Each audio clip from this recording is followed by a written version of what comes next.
Good evening. My name is Kimberly Robson. I'm the Senior Director for State National Campaigns at Save the Children Action Network. Welcome to the second session of Save the Children and Save the Children Action Network's 2020 Virtual Advocacy Summit. In previous years, we brought advocates from across the country to Washington, D.C. to meet with their members of Congress.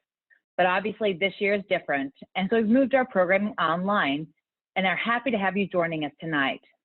Please know that during these difficult times, our thoughts are with those of you who've been impacted by the pandemic, whether through illness or job loss or just the uncertainty of when this will end. Welcome if you're joining for the first time, and welcome back to those of you who joined us last week. Thank you for taking time from your evening to be with us. Last Thursday, we kicked off our virtual summit with a fireside chat with Mark Shriver and chef and humanitarian Jose Andres.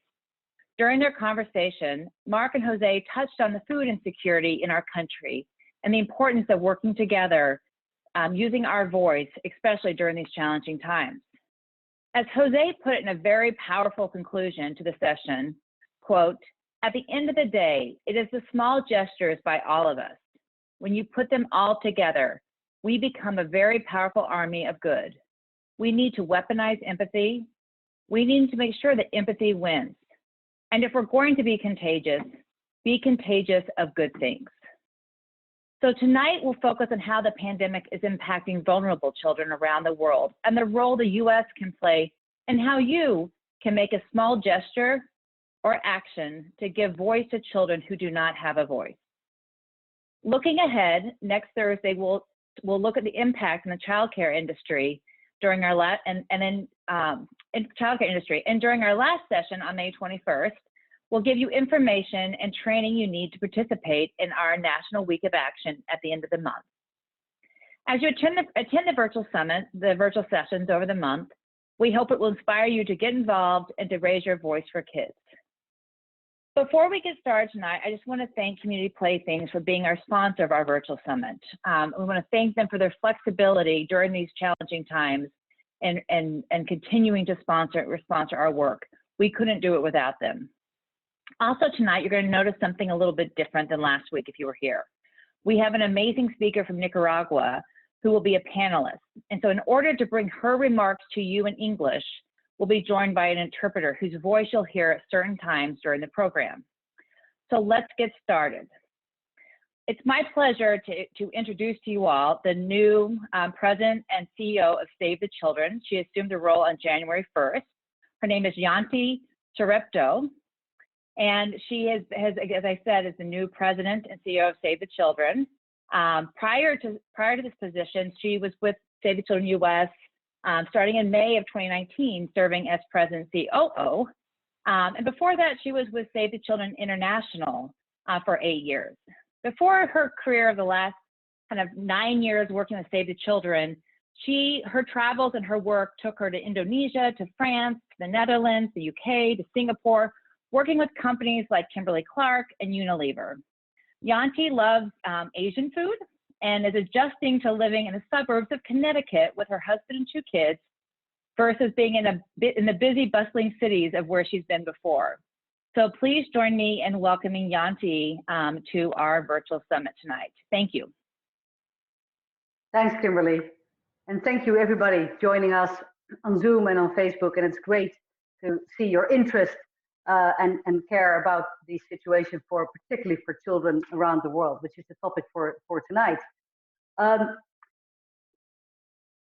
it's really about the impact that COVID-19 is having and will have in the future on children, particularly the most vulnerable and most deprived. While children are not necessarily at the greatest risk of direct health impacts of this virus, the pandemic is already impacting them today, both here in the United States and in the countries where we work around the world. 9 out of 10 of the world's children are currently out of school due to closures, with many facing challenges with distance learning. Hunger is on the rise, both here at home, we heard that last week from Jose Andres as well, as children lose access to school meals and with the cost of food rising in many countries. Children are at higher risk of common childhood illnesses, measles, diarrhea, pneumonia, malaria, because health workers and resources already stretched are being diverted to deal with the pandemic. And finally, gender-based violence, so violence against women and girls, is on the rise, and girls in particular are vulnerable. I'm fortunate enough to be able to travel before this lockdown happened, to have traveled widely for Save the Children and see our fantastic work in action.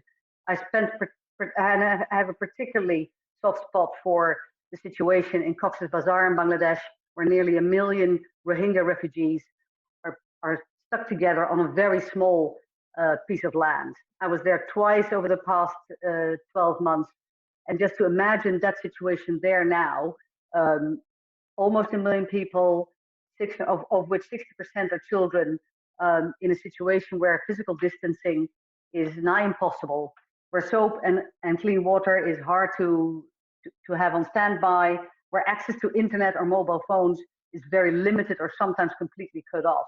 This distance learning is a very limited option in Cox's Bazar. And if you're a girl in Cox's Bazar or anywhere else, your situation could be worse. In a lockdown mode, girls could be locked up literally at home with one of their abusers. Families will face loss of income and challenges of food security. That means that more girls will be married off at an early age for their own safety, as these families think, but clearly that is not what we want girls as young as the age of 12 to be in. Girls are facing challenges to continue their education. We know from the Ebola episode in 2014, and when schools and children got back to school after 10 months of closure, girls were less likely to go back to school.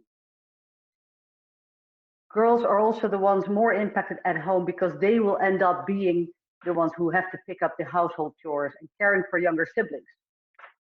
And there's a gender digital divide. Boys are almost twice as likely as girls to have mobile phones, which puts girls at an increasing disadvantage at a time like this as well. Before this crisis hit, we were seeing tremendous progress across the world in many, many countries. We saw levels of extreme poverty and child survival improve. We saw universal basic education for both boys and girls globally. And we saw families and communities and governments worldwide working together to drive further progress. Some of that progress is now at a real risk of being completely wiped out, and all these indicators are at real risk of going backwards. So we need to do something about that. As Jose Andres said, let's be contagious with good actions, with good ideas. And the good thing is, children themselves and young people around the world are getting involved. They are speaking up and they are urging their own governments to help mitigate the impact of COVID-19 also on children and young people. In Nigeria, children, including our own girl champions, are calling on the government to detect and treat and isolate COVID-19 cases. In Colombia, children are thanking their teachers for continuing to give them an education. Now, of course, the United States must respond to an urgent situation and the needs of children here at home. And we talked about that last week, and we will talk about that some more next week. But we also know that having safe, healthy, and strong communities and economies overseas also help us here. The United States spends about 1% of its overall budget on foreign aid. And in this time of crisis, we're looking to the United States to exert their leadership and work with countries around the world to make sure children's needs are met, not only here, but also in their country. So over the next hour, we're going to hear from two fantastic girl champions, one from Armenia and one from Nicaragua, about the challenges they are facing, but also how they're using their voices to overcome these challenges. And we're going to learn more about how COVID-19 is impacting people and children affected by conflict in Colombia. And we'll talk about how you can help ensure that the US is leading and a partner to the many countries across the world. We will now watch a video message from Nina. She's an inspiring 17-year-old from Armenia, and she's been using her voice to talk about gender issues in the labor market in Armenia, as well as issues that girls with disabilities face.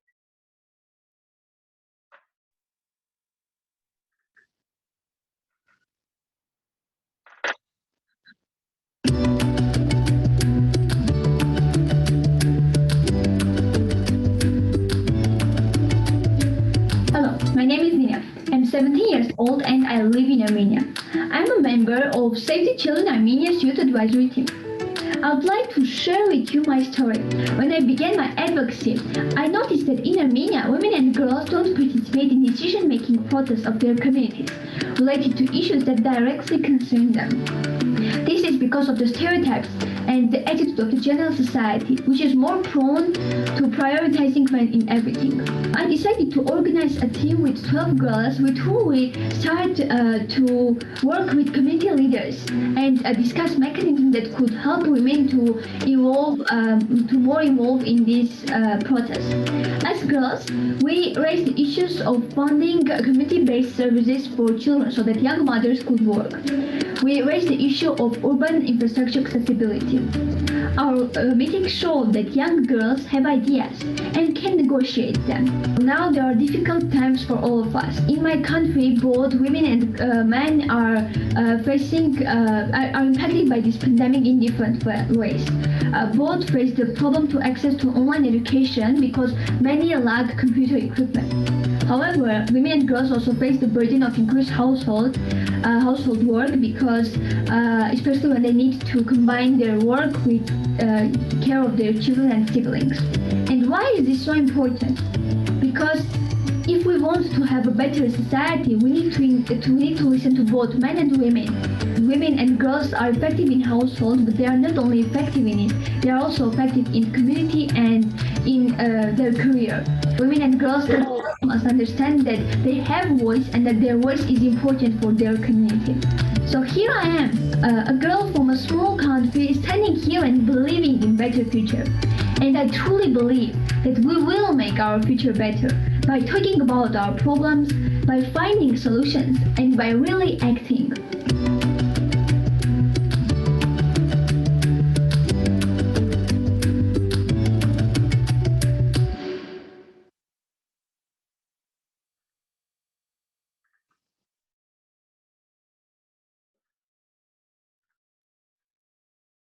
Fantastic. And I want to thank Nina for sharing with us her story about her energy, her creativity, and her belief that she and her friends can make a difference.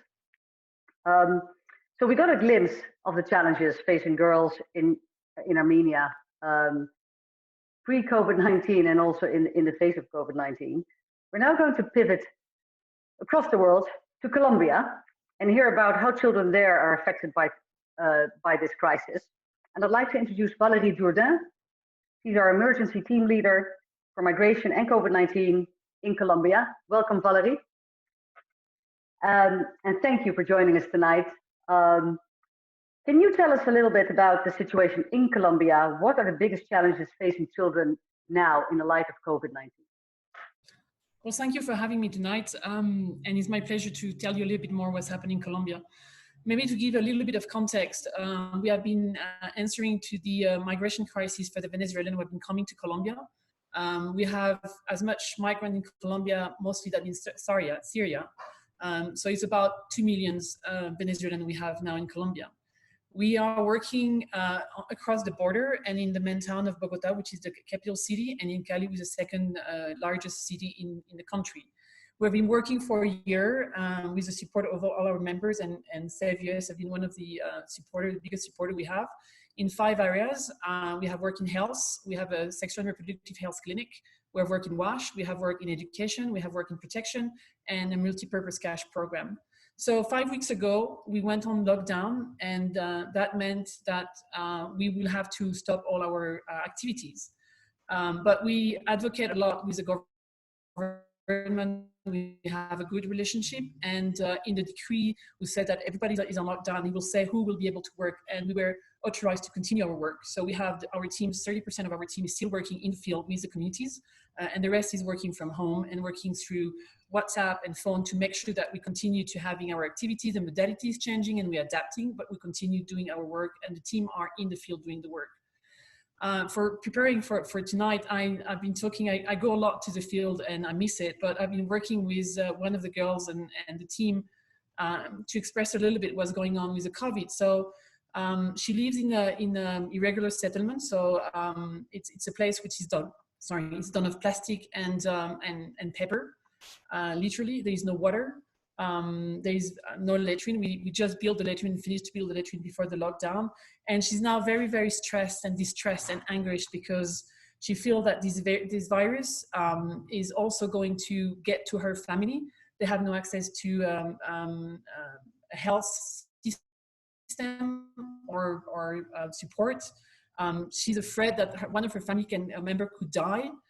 She's not going to school anymore, and she looked forward to going back, and the school have not really been able, even if the government, like in every country, is trying to do everything through emails and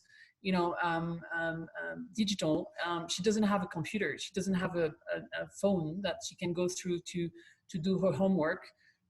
So she's losing on school. We got her into school, and now she can't continue. She's afraid because most of those Venezuelans are working on a day-to-day paycheck, and now they can't go out to find a job. She's also afraid because everybody in the settlement is looking for money, for a way to getting food. So it's getting dangerous, and it's getting dangerous also for girls to be there because, as I said, there is no door, there is no walls between one house and another. And people are getting nervous, and people are getting angry, and people cannot go out. Another problem that she's facing is xenophobia. There is this feeling in that they are against foreigners. They don't want to see foreigners going around, and Venezuelans are foreigners, and they're coming back from other places. They're moving around the country, so there is this feeling that they're bringing the COVID with them. So she's facing all that. So that is an example of what most of the kids are telling us now, and what they're afraid of, and what they feel that it's happening for them. So the challenges that we're facing, as I say, is the poor living condition that they're in. Parents who can't get a paycheck on a day-to-day, so they don't have access to food, which is the biggest problem that people are talking about. The xenophobia, as I say, and the access to health. So what we have been doing, and as I say, we are continuing to work every day, and we have an amazing team of Colombians who, despite the COVID and the fact that they also can be affected, and they have all the gears, and we have make sure that they have all the protection, they continue to work, and also they work from home and make sure that we continue to be there for the Venezuelan, but also the Colombian who have come back. We're doing wash activities. We have an amazing wash team, so we're doing a lot of, we have created the COVID kits, washing hand kits that we're giving to the family, to the kid. We have been putting portable washing sink at the entrance of the settlement to make sure that people wash their hand.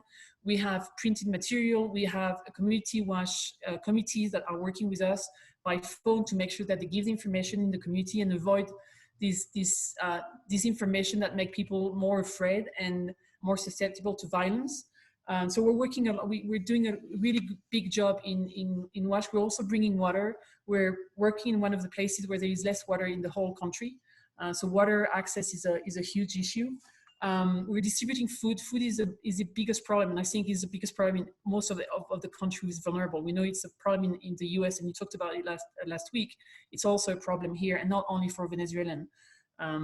So we're bringing them food, we're enrolling them into our cash program, and we have been working with our donor OFDA to make sure that we can make it from home, and we can get to the people who need, and we can make sure that we can continue to enroll people, and we have been continuing enrolling people, we haven't stopped. But we also have an emergency fund with our protection program to make sure that we can help the families who are on the street. Stranded migrants who can't go back to Venezuela, who can't move, and we make sure that we're helping them and we're getting families out of the street. We worked and we developed material for the COVID. We developed material about well-being, psychosocial support, family activities in confinement, to make sure that the family and the children are working together, and we can down their level of stress. And the families are and the teams are calling them, continue to have groups they talk to, and we continue visiting home to home. The families and the case management that we're doing with some of them. We also have our clinic is still open. I think it's the only clinic is open, is a sexual reproductive health clinic. We have women who are pregnant who come to the clinic every day to do their checkup. We have more than 5,000 women now on a year who have been coming to the clinic. 30% are underage, between 14 and 17, and we're very worried that that is going to go up. We're going to have to see more pregnancy in adolescents. So we want also to talk about GBV, we want to talk about sexual reproductive health for adolescents, because we know that the negative coping mechanism is the family who are not getting a job or not getting money. Negative coping mechanisms are coming in, and it usually hits girls. So we want to make sure we work on that. In terms of education, we have 9 million of children who have no access to school, and we're not talking about the one who don't even are in the system. So the one that we were working with in our education spaces. So we continue to work with them. We send them materials. We're printing material. We're going through radio programs for them to learn. We are also doing, we're going family to family to make sure they have all the material we need. We're working also with the schools to make sure that they bring the material to the kid, or we bring the material to the kid. We are ready to clean the school as soon as we can open. We hope that in June the school are going to open, but now they announced that maybe it's going to be another year before the school are going to open, but we're ready to clean the school and to make sure that they can start again. We're working with the Ministry of Education to make sure that the kids are receiving the material of the ministry. We also, we used to give food to the kid in the school and in our spaces, in education spaces, and most of the time it was the only food that those kids were receiving. So now we're changing into food kits that we're giving to the same kids that are specially designed for the kids, with our nutritionist staff that are designing it for making sure that the kids continue to have at least a meal a day. So that for us is very important. And as I say, we're working on materials about gender-based violence, sexual exploitation, ensuring that the parents also, by giving the food to the children, are not going to put the children in the street to beg, or for wrong negative coping mechanisms. So that is very important for us. We're working also a lot with the girls, and we're doing the whole program with girls. And printing materials, as I say, radio program, videos that we're producing. We're doing a special kit for working at home. So I know it's a lot of things, and I can talk a lot about what the team is doing, because there's, as I say, we have people in Colombia that are on the field every day, making sure they continue working with the community. It definitely sounds like there's a ton going on, Valerie. Could you explain a little bit how the radio broadcasting works? Because that might not be clear for everybody, and that sounds really interesting. Is that every day? Sorry? Is that everyday broadcasting? So we're just starting. So we have been creating all the programs for them to be able to learn. So first of all, we're buying radios because they don't have access to radios. So we're buying them radios. So we're going to give a radio to every of the children and the material. So the radio broadcasting, we hope to do 20 minutes twice a week that they can go to. And we will broadcast twice a week the same program. So it will be 4 times a week, 2 programs. And we're going to continue creating those programs. So we're going to work with local radio. It's not national radio, but we have find broadcasts in every place. In some places we're very remote, because we also have a program in the conflict zone of Colombia, which is about 6 hours on the boat if you want to get to this community. And we have find a local radio will be able to broadcast also for the children in this community. Okay, well, that's amazing. And that's truly what it takes to deliver for children in the most difficult places. Thank you, Valerie. That was great to hear, and really, concrete evidence and examples of what we're doing to help children under incredibly difficult circumstances. Kimberly is now going to talk a little bit about the international advocacy ask that we want to put out. Kimberly. Yes, and I had to move my location because of audio issues, I heard. So I'm having a little bit of a challenge. Let me just adjust it with the lighting. There we go. I'll stand this way, then you can see me a little better. Yes, thanks, Janti. As we were hearing from Valerie particularly, but also from Nina's video, children were already facing a lot of issues before COVID started. So tonight we've created a quick and easy way for you to be a voice for these kids around the world. We've put together an email that you can send to your member of Congress, urging them to increase funding for international assistance programs. These programs will ensure routine health services continue. They'll ensure the tools are available for children to help to learn remotely. They will also ensure that food programs will be in place to prevent malnutrition and to address the gender violence issues that we have heard about. So you can contact your member of Congress by copying and pasting the link that's in the chat box on Zoom or in the comment box on Facebook, or the slide that's up right now, there is the link that you can just type into your computer and take action. Now this photo, Janti, I think this is a photo from your trip to Cox's Bazar last year. So just kind of showing the conditions and the closeness that they live. So we're going to give you a minute to take this action. You can come back when you're done, and then we'll continue the panel. I just want you to understand that if currently we have about 300 people between Zoom and Facebook watching this. So if every person who is watching took action right now, we could send 900 messages to Congress right now tonight. So that would be really impactful and show a lot of power and let our elected officials know the importance of these issues to us.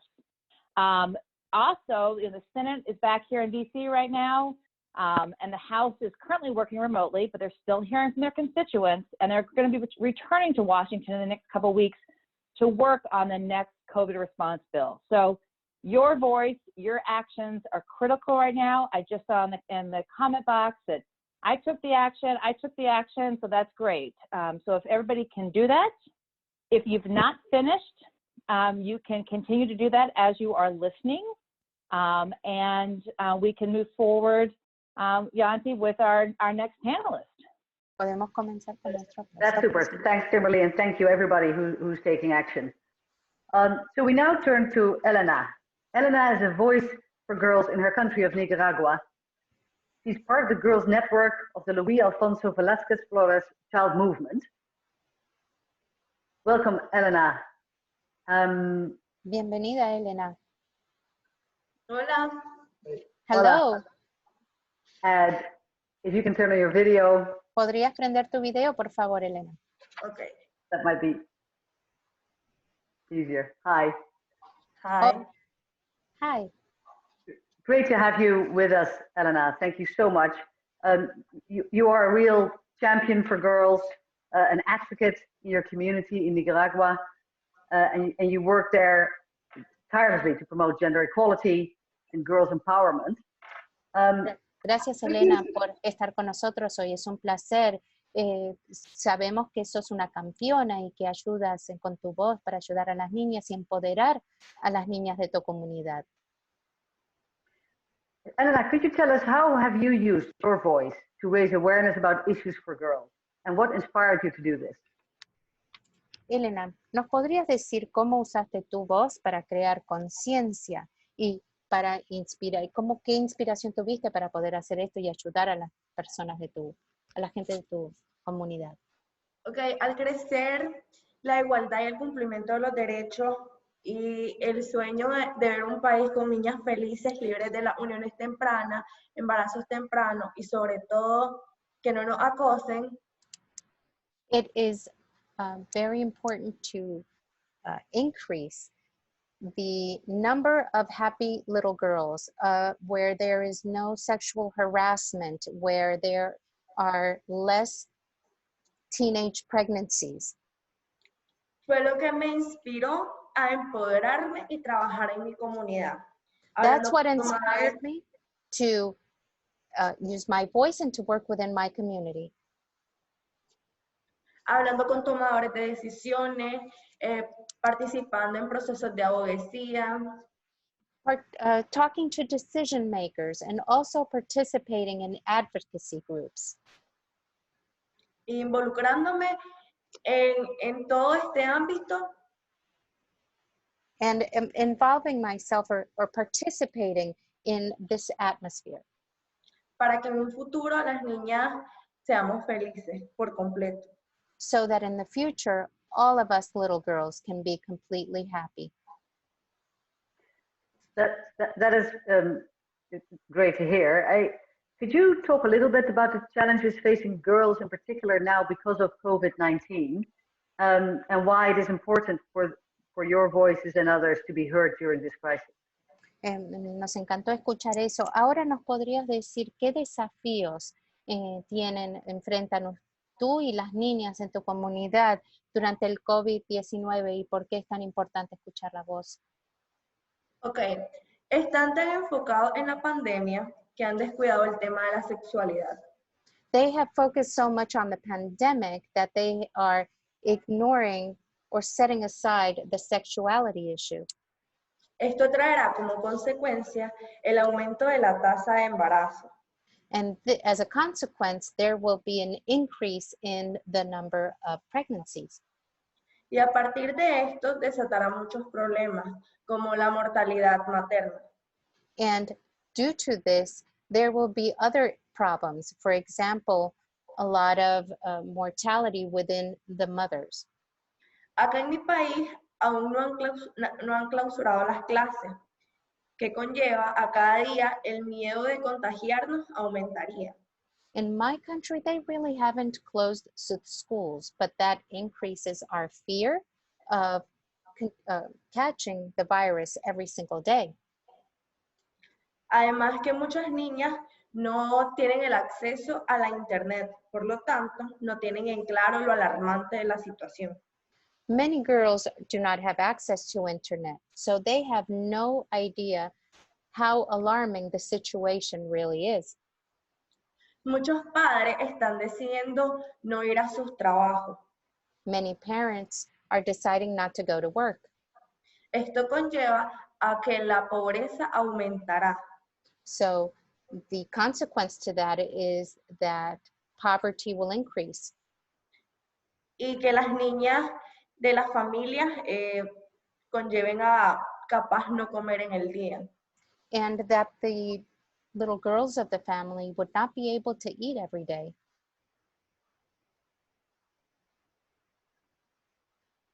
Thank you, Elena, and thank you for your inspiration, your energy. I have to say, as the mother of a 14-year-old girl, I'm particularly inspired always when I listen to our girl champions across the world. You do fantastic work, so thank you.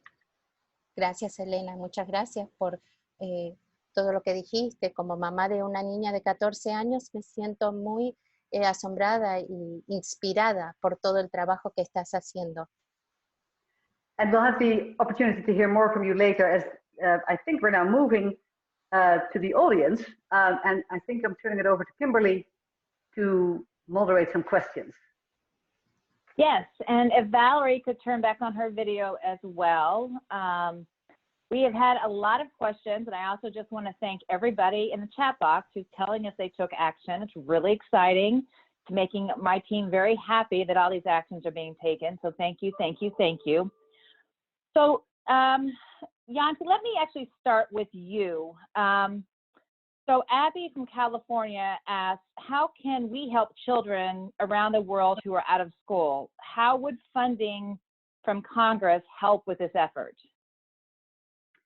So, very good question. There's a couple of ways in which increased funding would help. First and foremost, we'd like to make sure that funding is maintained. A lot of the countries where Save the Children works, in Africa, in Asia, in the Middle East, in Latin America, you know, girls and boys enrollment into school, so children go to school, and that has certainly increased over the last number of years, at least before COVID-19.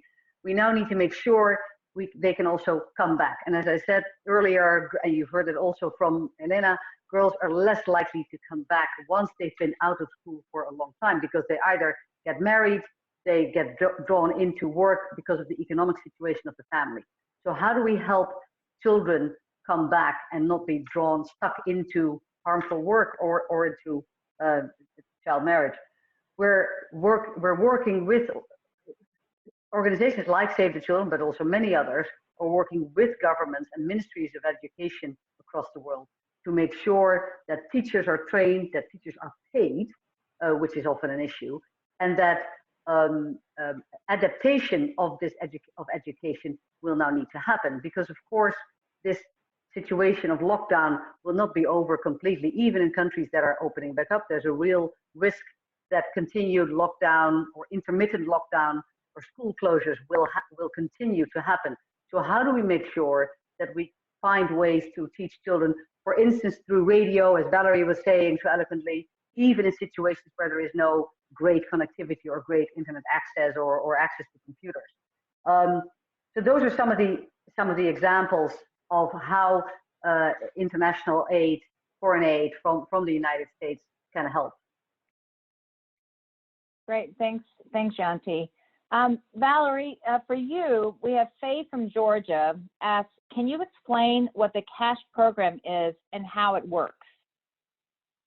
So the CASH program, the idea is that instead of giving food to people that, you know, usually they cannot choose, and if they have somebody with a disability of diabetes, the food we used to give didn't look at these kind of problems. And also people are not on, the first thing they need is food, but they also need a place to live. So, usually one place that they're living, they need medicines. So with the multipurpose cash, what we do is we ensure that people have the cash to support what are their immediate needs. So how it works is we have had a discussion with the government on the amount of money that will be given, and we have a whole team and a program where we have a set of criteria that are only known to us. With those criteria, we'll visit families. So for example, our clinic will refer to us a family with 14 years old who is pregnant, and you know they don't have the money, and it's a big family. So we can refer to the program. The program will assess their vulnerability level, and if they can get into the program, if they go into the program, they will be visited.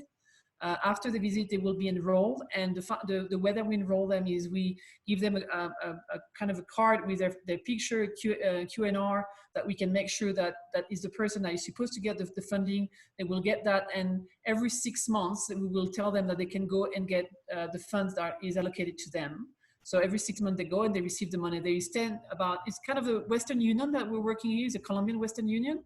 That there is 10,000 points in whole Colombia. So if they have to move, they can go and get their money each way. So we will call them and tell them that they can collect, roughly.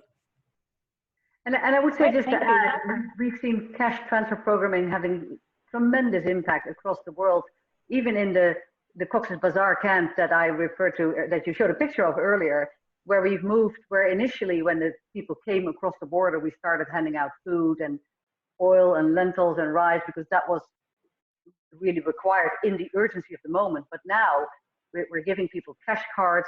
There are actually shops in the refugee camps that can compete with each other, because they can, if they play into what people want to buy instead of what they have to take, they will do better. And there's a much more choice and dignity there for people to choose what they want. And also it allows them to have a better, more nutritious diet. So I've been quite amazed how cash can transform our impact, even in under very difficult circumstances. Great. Elena, can you turn your video back on?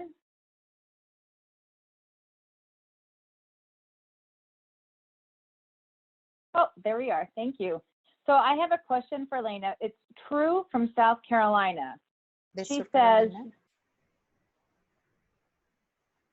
good? Go ahead. I'm a high school student and you are an inspiration to me. Soy una alumna de escuela secundaria y eres una inspiración para mí. Were you always such a confident advocate? ¿Siempre fuiste una vocera con tanta confianza? And what has helped you gain confidence? ¿Y qué te ha ayudado a obtener esta confianza? Ok, sí, estoy en mi último año de secundaria. Sí, desde muy pequeña me ha encantado lo que es el hacerme escuchar. I am last year of high school, and I have always wanted to have my voice heard, even when I was a very little girl.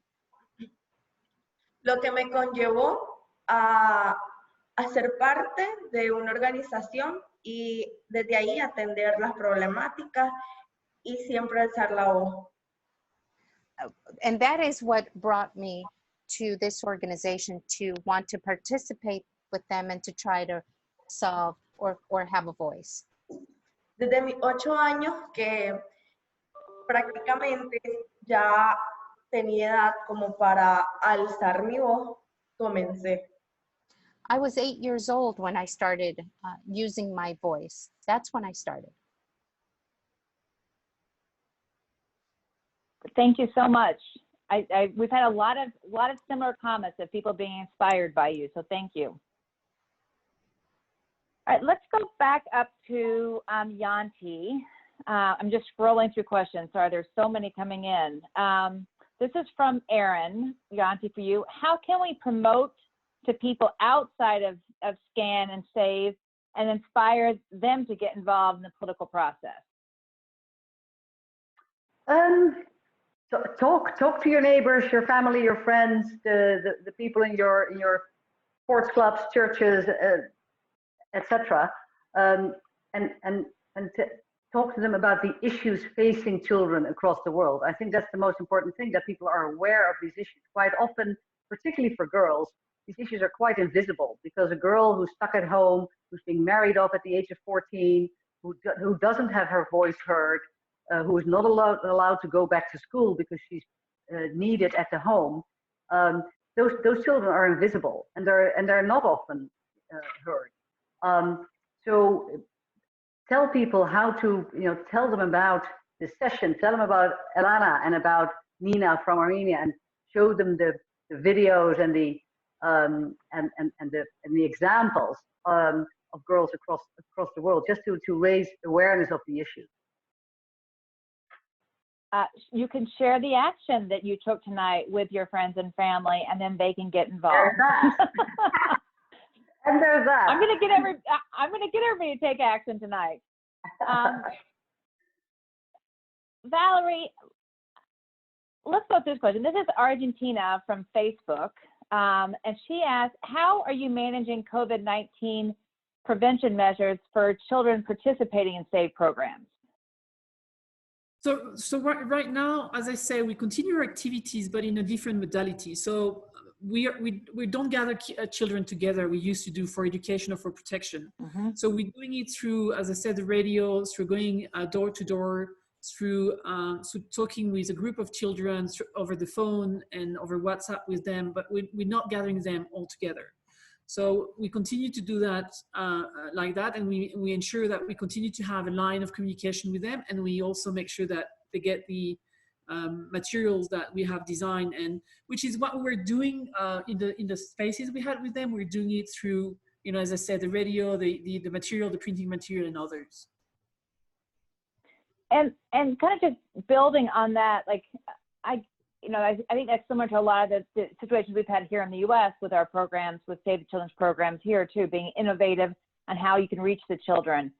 Are there lessons that you've learned in Colombia on what Save has done that we could apply to the U.S.? Like, I mean, I thought the radio was really innovative as well. There are other things that Colombia is doing that would be good for the U.S. to be thinking about doing as well in terms of accessing and protecting children during this time. And this was from Rebecca from New Jersey. Well, I think we also bring a lot of what have been also done by Save US in other countries, and we are facing the same problems, I think, in each country. I'm talking with my colleague from Save US, I'm talking with my colleague from Peru, another. We're facing the same problem, and we're exchanging. We're trying, it's different, because if you have children who have no access to internet, we have to go through the radio. If they have access to internet, we're looking for mentors. We're looking for other children who can mentor them through internet, because the children, a teacher can do a class, but, and I have my kids, they're having only 4 hours of classes every day. They don't have more because they don't have enough internet, and the internet is falling down. So we all have to kind of come with coping mechanism. And what we're doing is the radio, the materials, the mentorship. So we're looking at all the ways we can do that, and I'm sure that any of that can work also in the US, and I'm sure whatever is done also in the US, we can bring it to Colombia, because we're facing exactly the same. The closure of the schools, the fact that the children cannot have access to internet, the fact that the one who are the most vulnerable have less access to anything than others, and the fact that because the parents cannot send them back to school, and we're worried about those who won't be able to go back to school because the parents won't have the money to send them back to school. So what we can do for those one too. So, you know, we're building on every day in new ideas and trying to be innovative of what's going to come next, because after 3 weeks we thought, okay, it's going to just be 3 weeks, we just have to start programming. But now we're doing the radio program, we're doing the printing, and we're thinking about what's going to come next if the children are not going to go back for a year. So I think we're all building on each other to make sure that we're innovative, and we keep children learning and we keep children protected. Mm-hmm. Yeah, thank you. Elena, can you turn back on your video?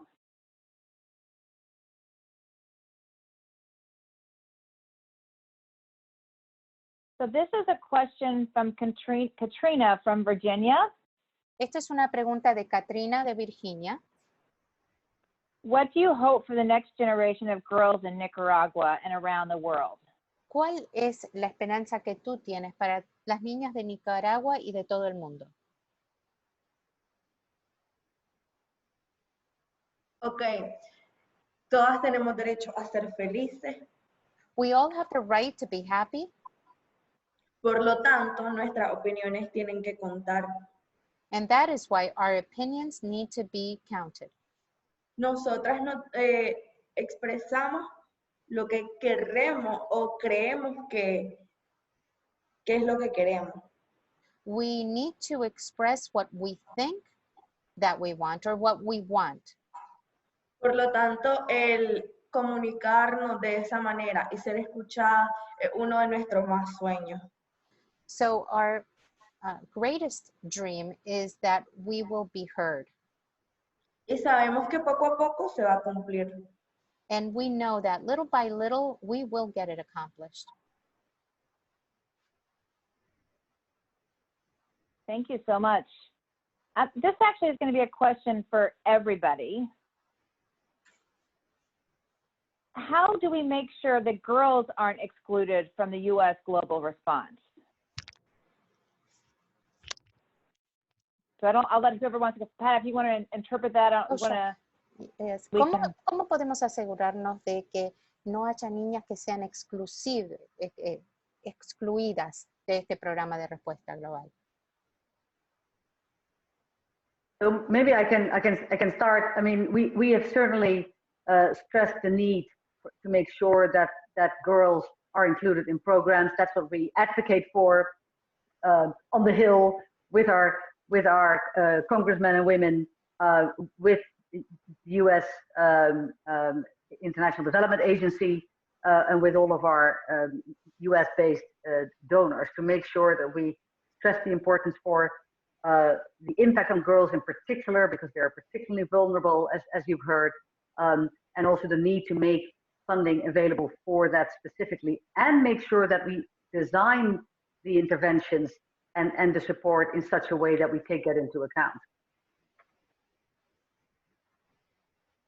Building on what Janti said, we are designing programs especially for girls, and to have more girls like Elena, is to make sure that they know that they can raise their voice, that they don't have to stay at home and care for the other or the cures, but that they can have a voice, and they should have a voice. So it's really in every program, and he's not doing it only with the girls, he's also doing it with the boys, is to make sure that they understand that they have a right to have a voice, and they have a beautiful voice, and they have to work with it. So it's continuing to build that in every program that we are doing.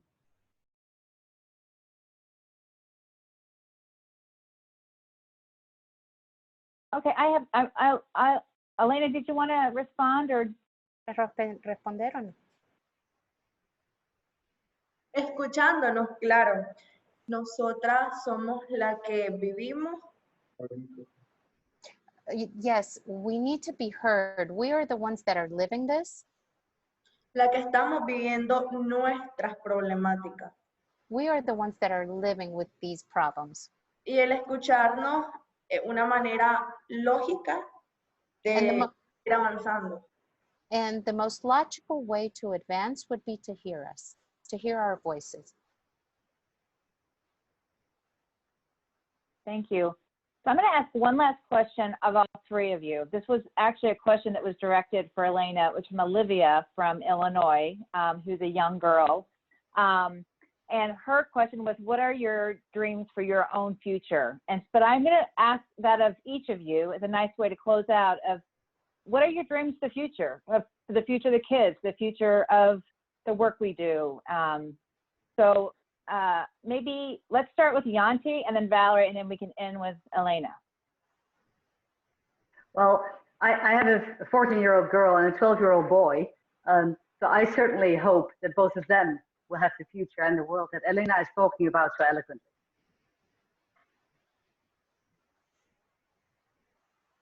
Well, we are now in a day-to-day life. You know, we don't know what's going to happen tomorrow. So, like Janti, I hope that my girls, I have two girls, that they will understand where they are at and what they can do in this new world that we're facing or we're going to get into, and ensure that the children that we have supported and we continue to support, we continue to have a voice, and we continue to be able to educate themselves, go to school, have access to what they're looking for, so that they can have a brighter future. Mi deseo más grande es que seamos libres de lo que hoy sentimos que somos apresadas. My greatest desire is that we are free enough to do what we desire. Que todo lo que vivimos, las problemáticas que vivimos en un futuro no sean una problemática. And that all of these problems that we are facing now, that they will not be problems that we will have in the future. Que construyamos las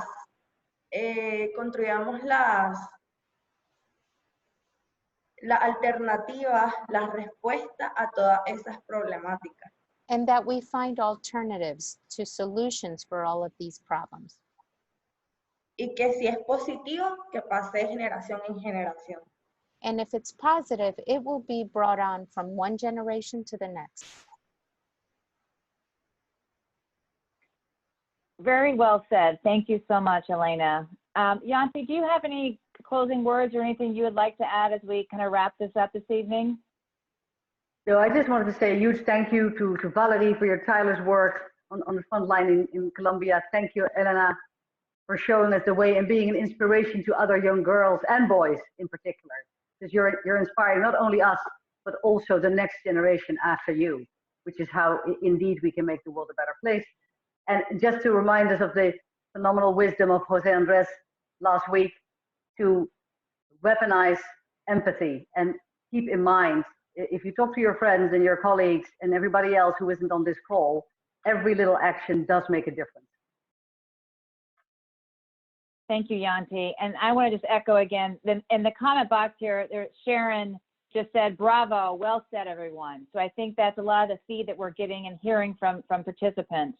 So I want to also thank Janti, Valerie, and Elena for joining us tonight, and also to Nina for her video that she sent to us from Armenia, and all the work that each of you are doing every day on behalf of kids around the world. For those of you on the call, if you didn't take action, there's still time. We've had about 115 people take action, so that's around 300 messages to Congress. We can still do better than that, so there's still time. You can also share the link with friends and family members. But before we close out, I just want to ask one last favor of everybody who's attending tonight. This is new for us. It's a new format, a new structure, so we're trying to learn. So we put in the chat box on Zoom and in the comment box on Facebook a link to a very short, quick survey. If you would please take a few minutes to provide us feedback, we'd really appreciate it. It will help us improve these. We may be doing these virtual events for quite some time, so we want to learn from each one. We hope, all of us hope you enjoyed the second Virtual Advocacy Summit session. And as I mentioned at the beginning, we have 2 more that will take place over the next 2 weeks. Our next session is same time, 8 p.m. Eastern, next Thursday, and we'll look at the impact on the childcare industry. We'll talk about what can be done to support childcare providers so they're able to reopen their doors, to make sure parents have childcare options when America gets back to work. We hope you all join us next week. Thank you so much for sharing an hour of your evening with us.